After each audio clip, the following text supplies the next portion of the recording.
have conveyance into the city. We don't have the benefit of a CAP canal, running down Van Buren or running down McDowell. So I think it's going to be cheaper for us in the end to just buy in bulk and deliver potable water into the city, into our service territory. And we're pursuing that as we speak. We've been meeting with those entities. There's 2 plants proposed. We're just kind of sitting back, and we believe in a regional solution, and we want to partner with that regional provider. But I think at this point, to have the city put their hat into the mix and say, let's build our own, I don't think it makes a lot of sense. Partner, keep the costs down, build one big one instead of 3 medium-sized plants is kind of our thoughts.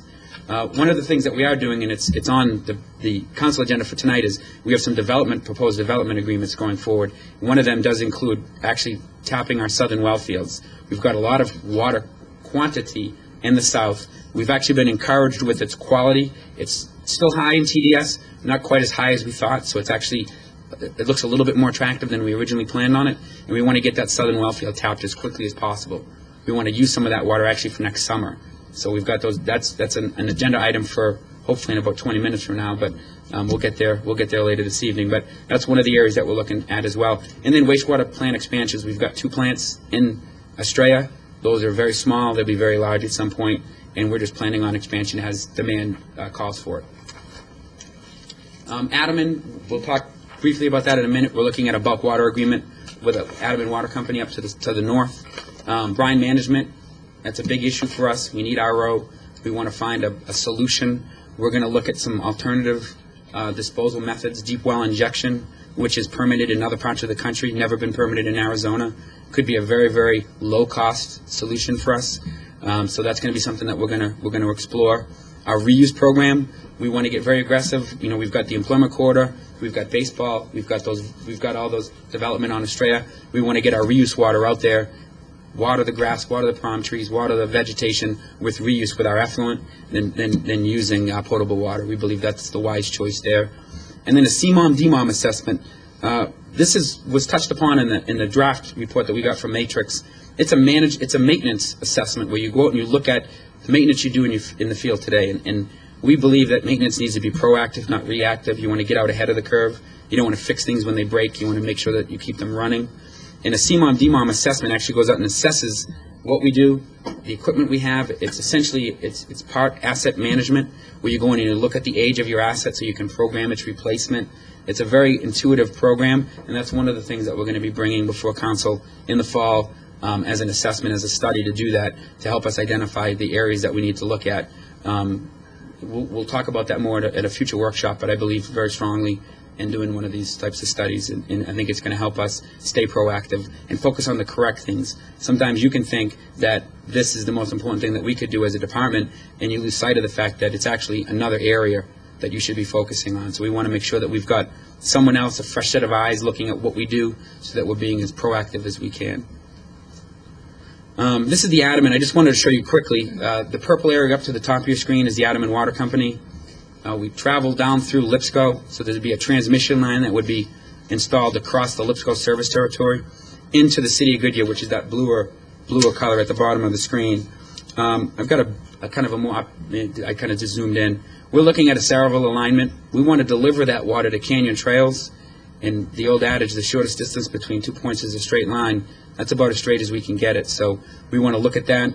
It will require cooperation. We can use city right-of-way for the majority of that, but a piece of that does go into the Pebble Creek subdivision. So we're going to need to get out with those people, walk them through what we want to do, be as unobtrusive as we can, get in and get out.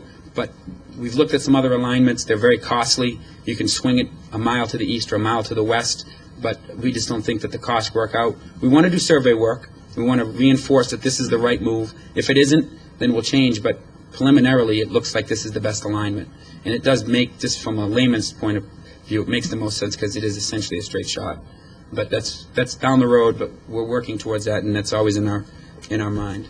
And Sean, the latest thing I heard on that was that the Pebble Creek folks had not given Lipscomb approval yet, so it's going to hold us up for a while. Yeah, there's a planned sewer line that's going through there at roughly the same time with the Litchfield Park folk. We want to try to partner with them. If we have to open up the road, let's open it up once, sure. Put a water line in, a sewer line in, instead of us going in and then Lipscomb going in. I think the city's concern, our concern in our department is, we're time sensitive. We want to get that water into the city.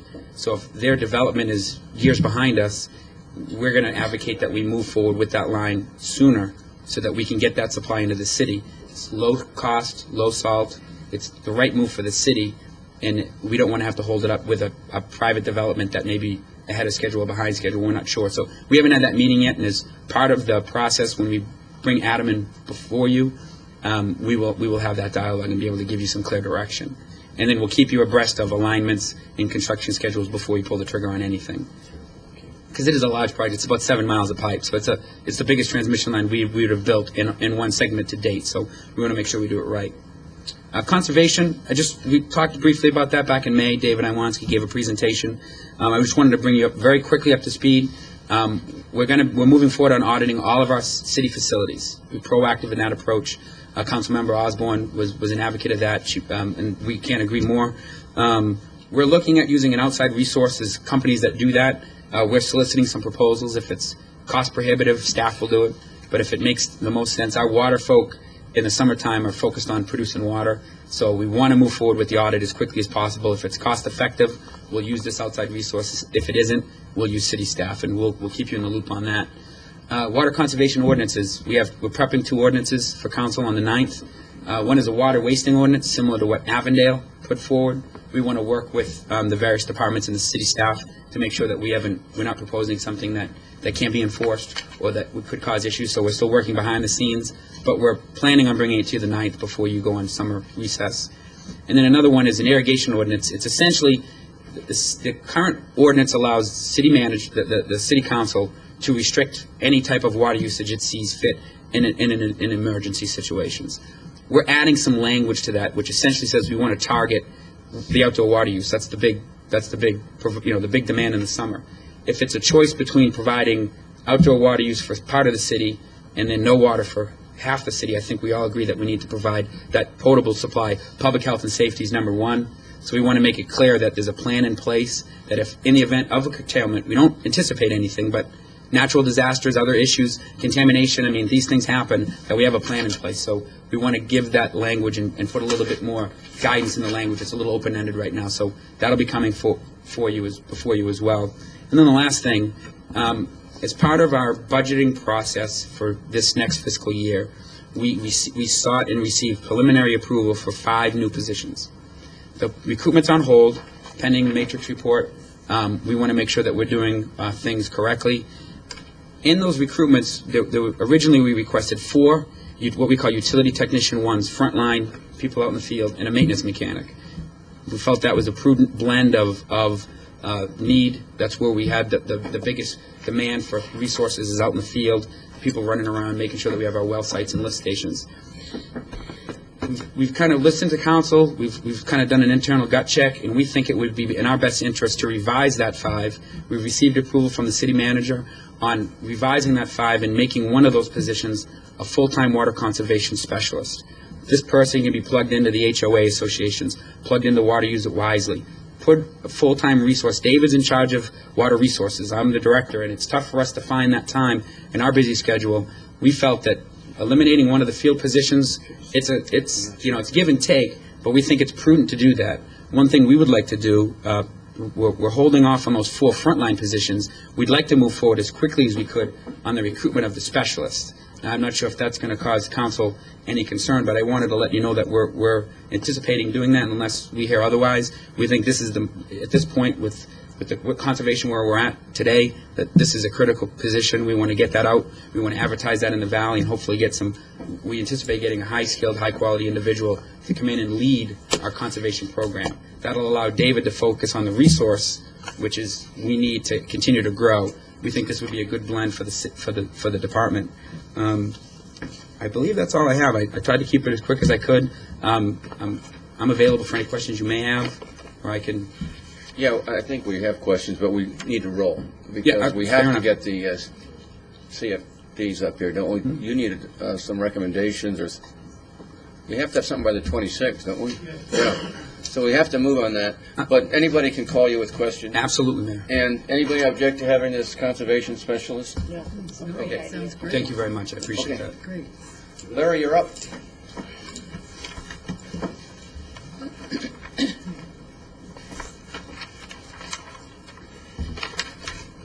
Thank you, Mayor. Good evening, Mayor and Council.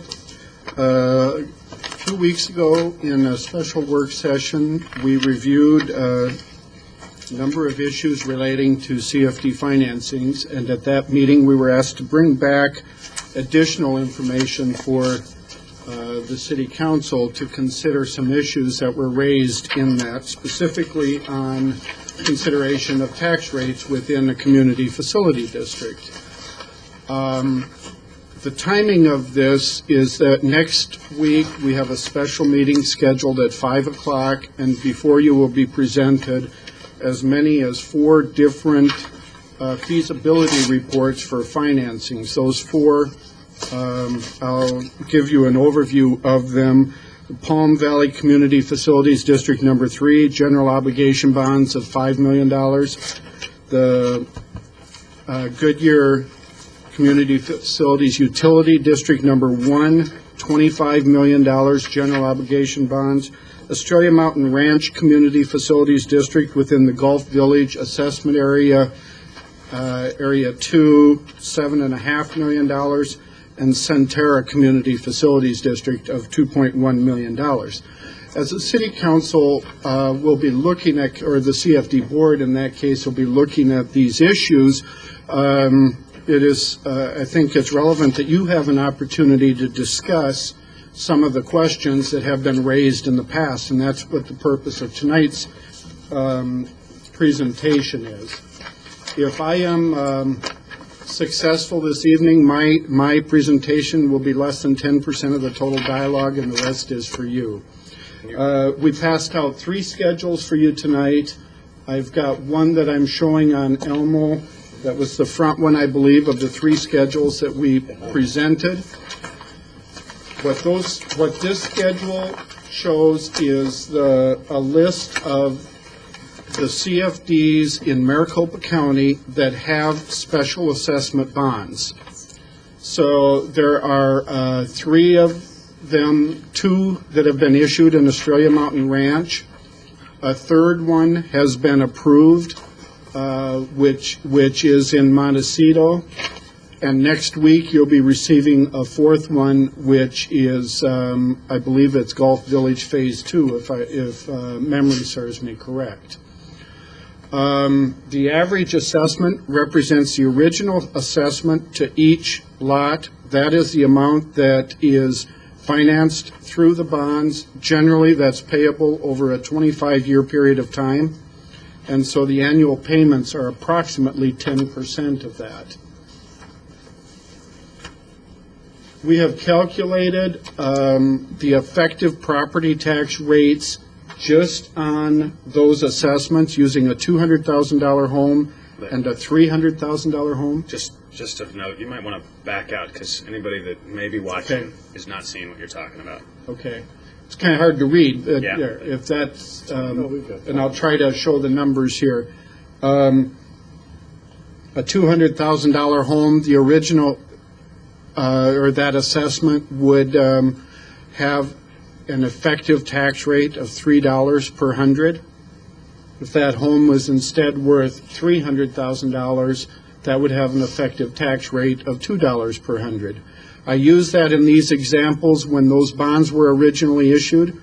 The $200,000 was probably closer to a value at that time. Those bonds were issued in 2001, 2002 time frame.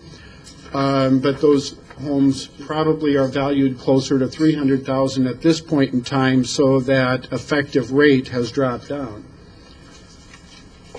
In addition, there are general obligation bonds within each of these districts, as well as operation and maintenance levies, and those combined rates are shown in these columns to give you an overall combined effective tax rate that includes the special assessment rate. I used the $300,000 value home, the GO and O&M rates that for each district at the rates. And by the way, that column is the 2006 actual adopted rate for all of these districts.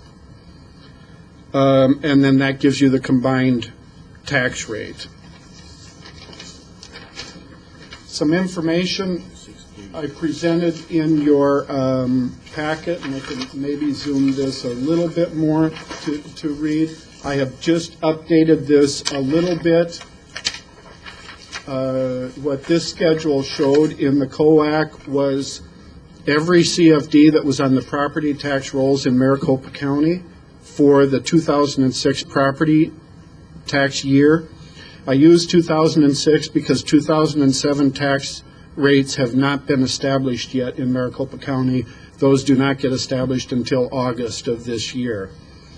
So these are sorted by city in alphabetical order, so you can see where all of the CFDs are, the total assessed valuation of those districts, the tax levy from those districts, what the tax rate was for those districts, and that's pure property tax.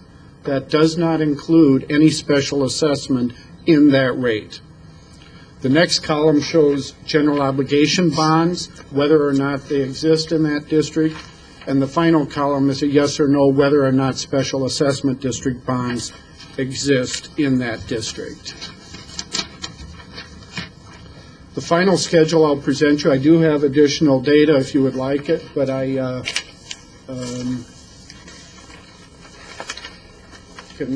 think sometimes it give you a little bit overload.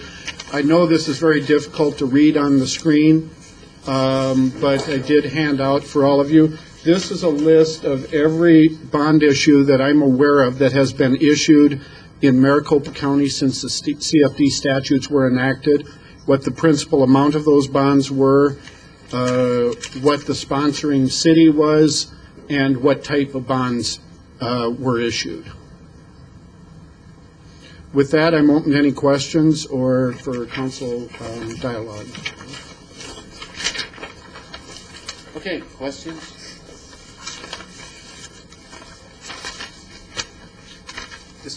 We're in the 90% phase right now, aren't we?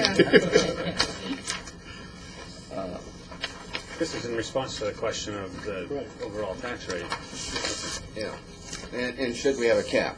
Yes. Right. That really is the question. Should there be a cap? Now, let me rephrase that also for the benefit in the audience. When each of the community facilities districts were formed, there was established at that time a maximum property tax rate that we would try to keep the rates to, and we would hold all future debt issuances to that maximum tax rate. For special assessment bonds, there really has never been a standard established of what we will issue in special assessment bonds. So at the work session, at previous work session, I threw an idea out for consideration or discussion, not necessarily a great idea, but it's your call. And that is, should they be limited in a fashion similar to the property tax limits that we place on them? And so that was some of what we presented tonight, with some more information that you asked for to be able to discuss that a little bit in depth.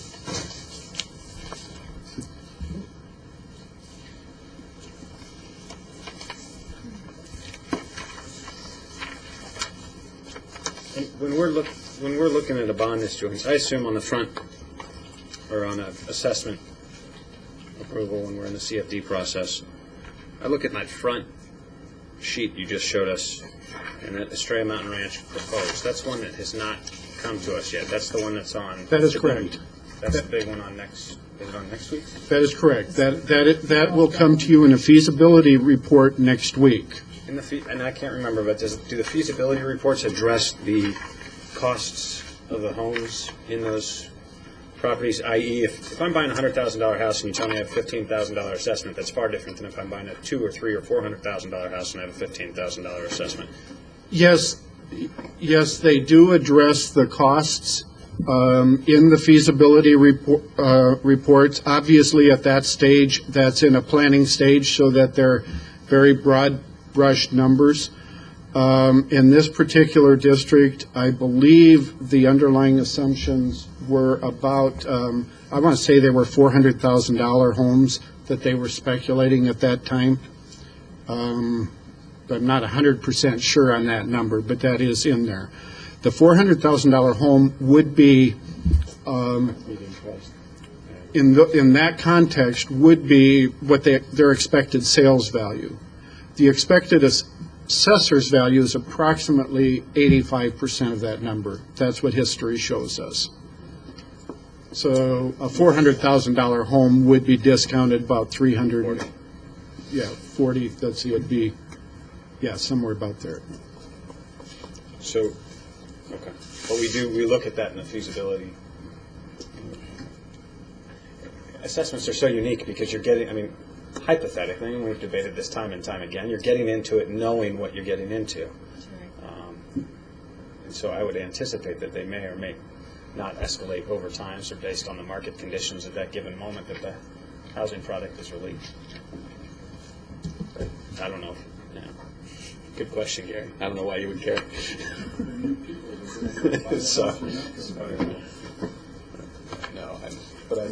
They all see this. They have a paper they read and sign. Is that correct?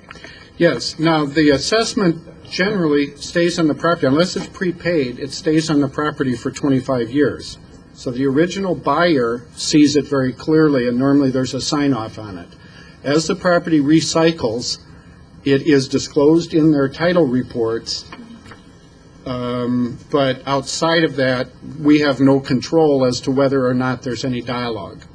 So in a 25-year period of time, you would expect to have 5 or 6 no matter what the homeowners. closing tale on a resale, they do not have to disclose that. Is that what you're In saying? the title report, they disclose it, but the details of it are not disclosed okay. unless the buyer asks for more details. You mean to say that the due diligence that I would typically do based on my taxes is not the responsibility of the seller to tell me that they've paid $500 every 6 months on an assessment? I think like it's they do on HOAs? yes. Or anything I else? think it would be disclosed in. I know it would be disclosed in the title report. In the rest of in the due diligence report, I guess it probably would, and annual payments be disclosed there too. Yes. So, have we gotten any closer to the county helping us out on this issue? There are agreements in place to do that. No bills have yet been sent by the county. That is the direction we are heading, and that is the assumption that we will make on all future special assessment bonds, is that when they go from the builder out to the property owners by section, we will then have the county bill those as part of the property tax bill. That in turn, I would think, would show up then in 3 areas. I mean, it would show up title, Yes.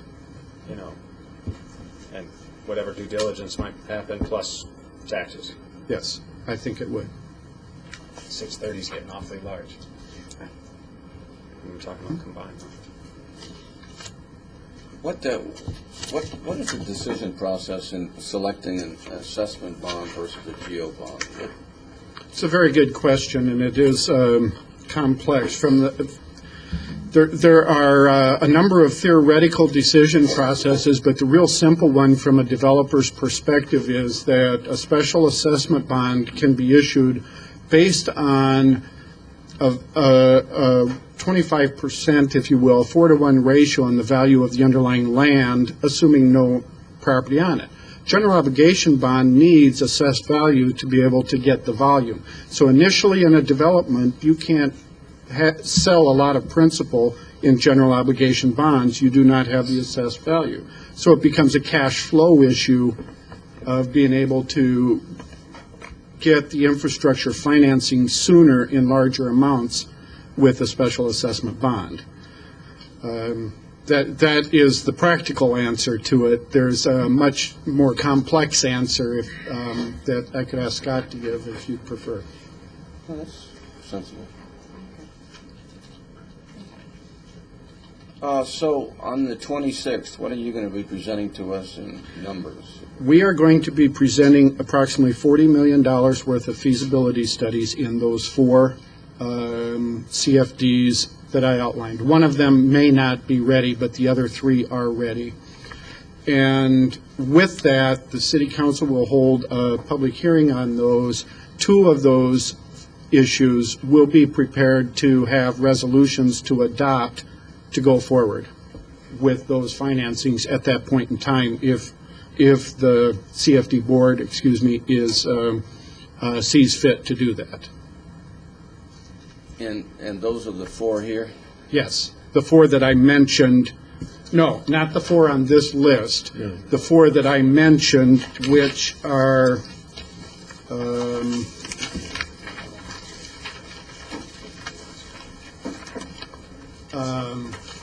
this is a list I didn't pass out, but Palm Valley Community Facilities District number 1, the Utilities District up north also, Australia Mountain Ranch, that one's the special assessment bond request, and Centerra Community Facilities Districts. Those are the four that we will be presenting. So I'm not sure if Centerra will be available, but the other three will. Utilities District doesn't issue assessment bonds, so it's going to be come in at $1. That is correct. Okay. Yes. All right. The Utilities District does include a standby agreement with the developer, as we discussed at that meeting, where they're guaranteeing approximately $1.5 million per year in debt service to keep the tax rate at the level that already established. And this EMR is that Gulf Village?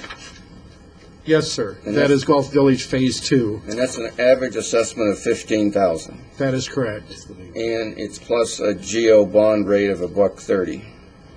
That is correct. So, depending on the value of the house, it's somewhere between $5 and $6 in a combined rate, probably. Because there's nothing at Yes. $200,000 Stray Mountain Ranch, I don't think. Yes. So we would be approving or asked to approve a combined rate of about $5 or $6. Yes, sir. I think that would be And fair. our policy up until now has been a limit of 3. Property GO bond. GO bonds been a limit of 3. I know, but we need to. I know. It really, so.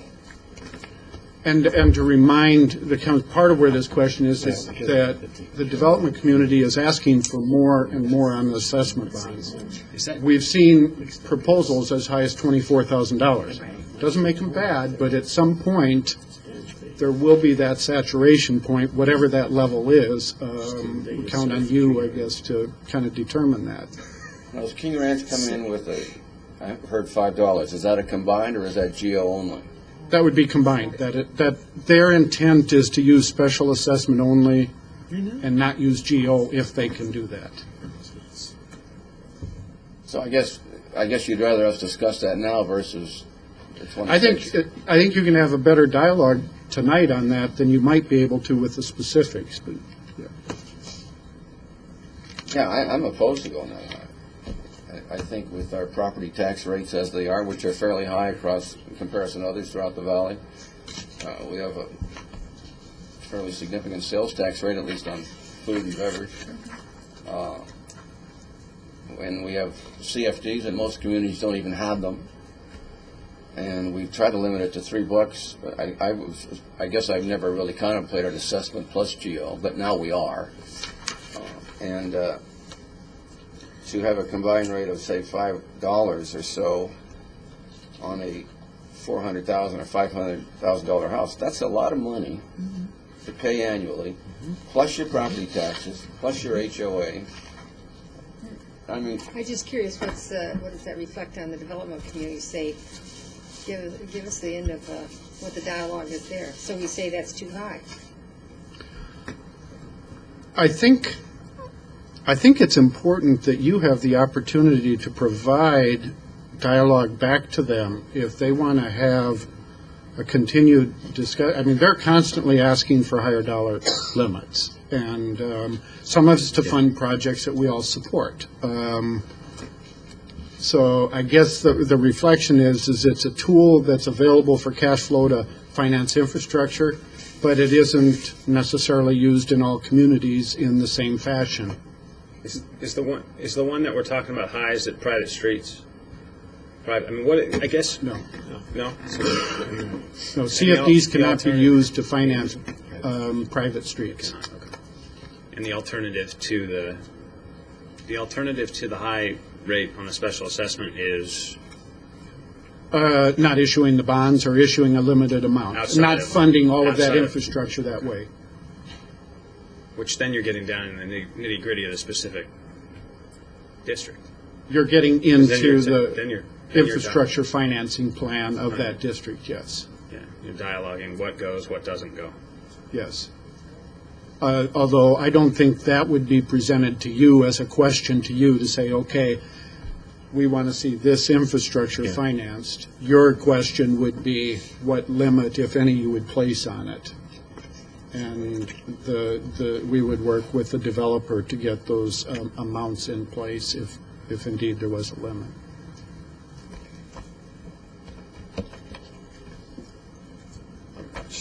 I'm struggling with I'm the struggling. pressure that existed. I mean, the financing pressure that existed when the CFDs that we talk about frequently, the utility district, the general district, the Palm Valley district, some of the other ones through the central area, and the pressures that exist today in Australia Mountain Ranch, and what's going on in terms of the marketplace. And obviously, we're seeing a shift.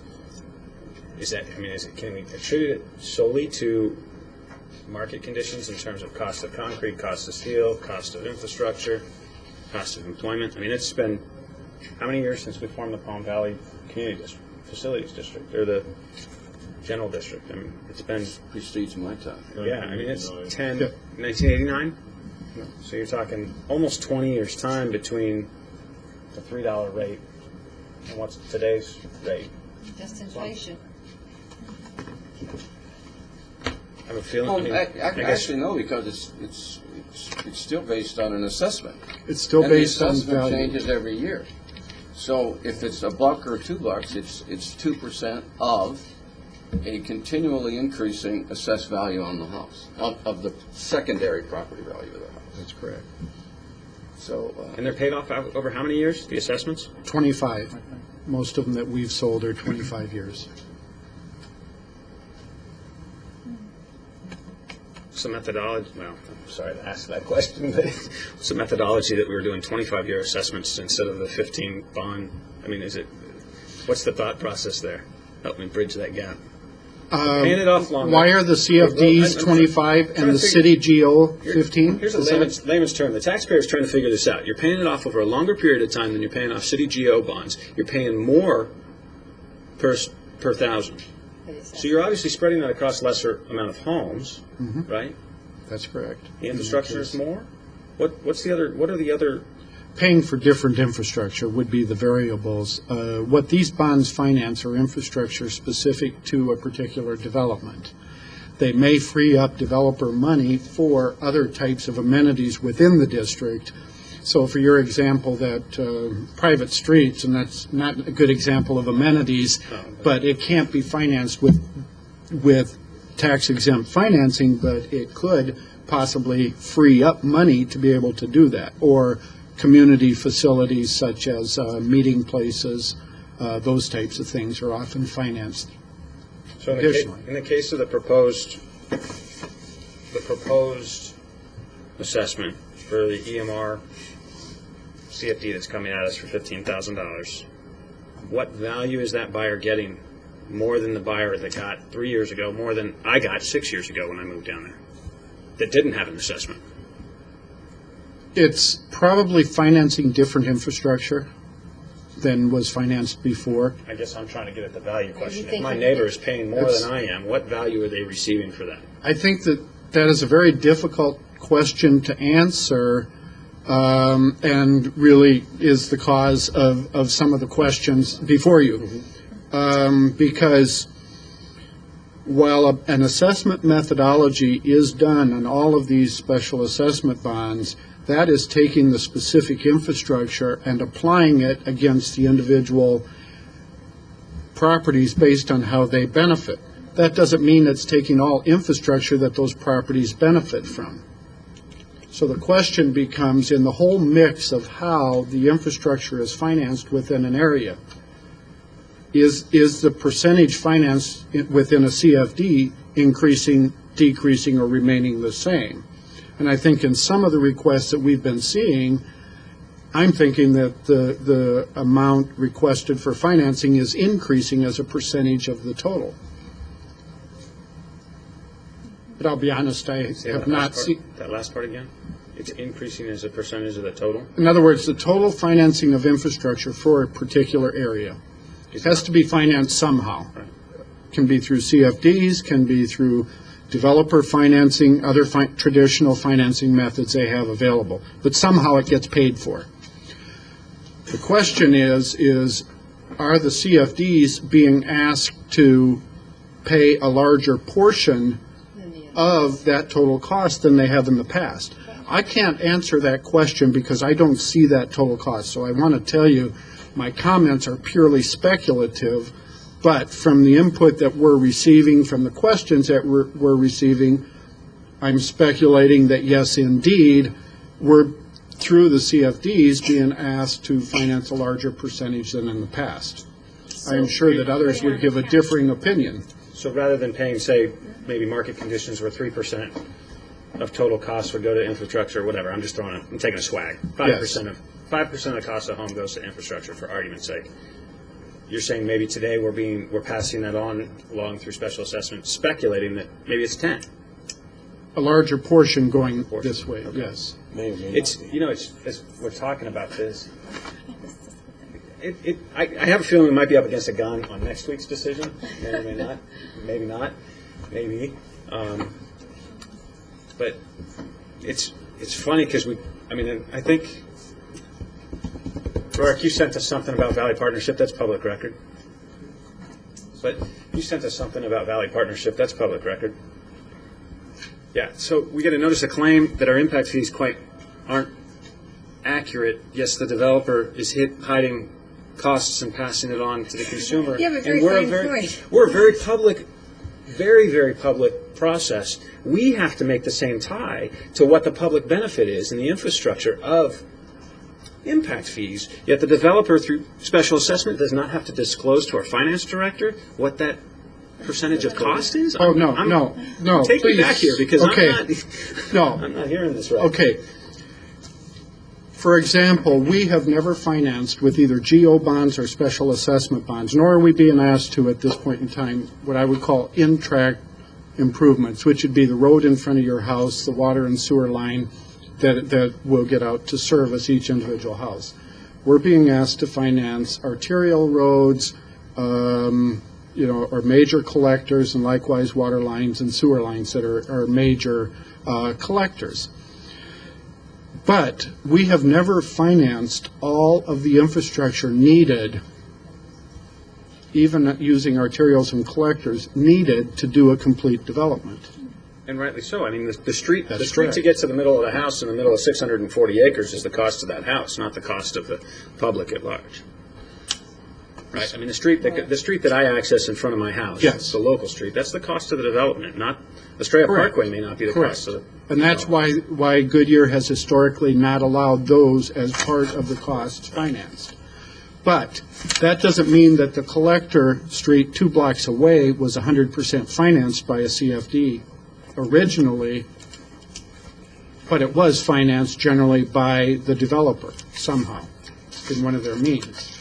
So what I'm saying is that I am not monitoring the entire cost of developing that whole parcel, however big it is. In the Australia Mountain Ranch, for example, their total property is, I think, 20,000 acres. No, I'm not master planning or involved with those entire costs. It's not that they're holding information back. That's far too much data. What I'm saying is as you get to the cost per house, as you allocate it out, I don't see everything, so I don't know if we're being asked to fund more infrastructure physically than we were before. How many lane miles were we funding before compared to today, and so forth, in the whole project? So we just agree on information we don't know. I think the importance... Well, there's two different policy questions here on the infrastructure. It's either a dollar amount, if we're looking at, similar to City of Goodyear, that we are restricted by council policy in the property tax rate that we will levy. It's a council policy, but it is a limitation that we put on, and therefore we cannot levy any more than that. Same concept. Yes, we could find other things to do if that levy were higher, but it's not. And if the city council were to have a policy, as you have when the property tax is levied, you could establish that then gives parameters that people would deal with within that. Yes. If you did have a limitation, you would not see bond issues coming in requests to go higher than that limitation. Much like you do not get requests to go above our GO limitations, except in accordance with the policies that are established. If we put a cap on, say, the $6 figure, we want to maintain the $3 figure, who is that going to hurt in the long run? I think a $3 figure would, well, very specifically, at this point in time, I think Newland Communities is counting on higher than that for a lot of the development that they're working on. There's a very specific proposal that you'll get next week that would work out to about twice that rate. So, yes, that would adversely impact their infrastructure financing plan. What alternative do they have? What alternative Well, does? see, I mean, What the Yes. developer has. what the developer have. I mean, Okay. We do not fund all of the infrastructure today. no, I know that. Okay, so it becomes part of their larger funding plan. And they have in a other words, massive they have to plan. carry the balance instead of the. They have to carry the balance Carry the instead of passing it through, yes. Is that- Lose the price of the house. Yeah, So they'll pass that along on just raising the price of that house totally to the public in order to recoup They would have their. to, right, they'd have I to mean, advertise. so instead of a $400,000 home, they'll charge $500,000. No, I mean, that's just rounding it off, but, yeah, so the public, in essence, is going to pay for it either way. Well, it's still, I mean, they're going to pay for it, either on the top price, or they're going to pay for it on CFD. They're going to get it either way, so, yeah. So that's why I see where the mayor's coming from. that's right. yeah, which You got to that's realize really that the buyer of the home in the long run, because the developer is going to pass this on to the person who's going to buy that home. that's right. And he's going to pay it one way or the other, okay, either in the cost of the home or he's going to pay it in the CFD. But Well, the what question is, what avenue is going to be well, the the question easiest is, for him to walk what down? is going to, What what road? is going to benefit the buyer? Yeah. What is going to benefit the buyer? Does it benefit the buyer the lower price when he comes in and paying the CFD as the time rolls on? Or is it preventing the buyer because the price is going to go up? So, I mean, it's very hard on a council. We really can't control the prices of homes. And one way or another, no matter, there's no kidding. If it's a CFD or if it's a high-priced house, the end result is the buyer is going to pay for it, no matter what the city's decision. Am I correct in my assumption here? I think that is a fair assessment. Now, it's my belief that the price of that home, the price of that lot, and so forth, are dictated by market conditions. Truly. And that what really, I think the impact might be that it is more difficult possibly to develop that property here as compared to a place that had that financing available. I would argue that might be the case, because I think the market prices dictate all of it. I don't know that I've seen any evidence to indicate a direct correlation between CFD financing and market prices. I think where I've seen the correlation in some of the districts that we've done is in amenities within that CFD. It's a tool for the developer to develop the type of community that he's Yes. intending to develop. Yes, I agree with A that. community that the public wants to have. So, yeah, That I it's agree with. it's a toughie, guy. So putting a cap on it wouldn't, doesn't go in that. Well, I mean, I think the thing that initiated this, if we go back to what initiated this whole conversation, was the disclosure. I mean, 2 years ago, we sat here, and we had a few residents write us a letter that said, hey, we got this bill for $1,000 or whatever it was, $500. You know, 6 months into living in the house, and they didn't expect it. I mean, that's kind of where we prompted this conversation. So I'm somewhat at the same conclusion George is at. They're going to pay for it regardless of what they're paying for it. I understand the mayor's discontent with it. I mean, you're trying to get it an overall. I don't know if maybe we do or don't have the same goal here, but my goal is disclosure. I mean, it's the fact that these folks don't know what they're paying for. If the home builder is got the special assessment tool, that to me says they can throw away 5% of the cost of the house and have it come up at closing instead of in the newspaper on Sunday morning when I'm looking for a new home. Rob, it's the same thing we were faced with when we bought ours. At closing. It's not disclosed when I open up the paper and it says homes are $400,000. Well, it sounds to me like at a state level, this needs to be argued out, where we have, where do those laws come from? Does our state actually legislate our laws for that type of financing?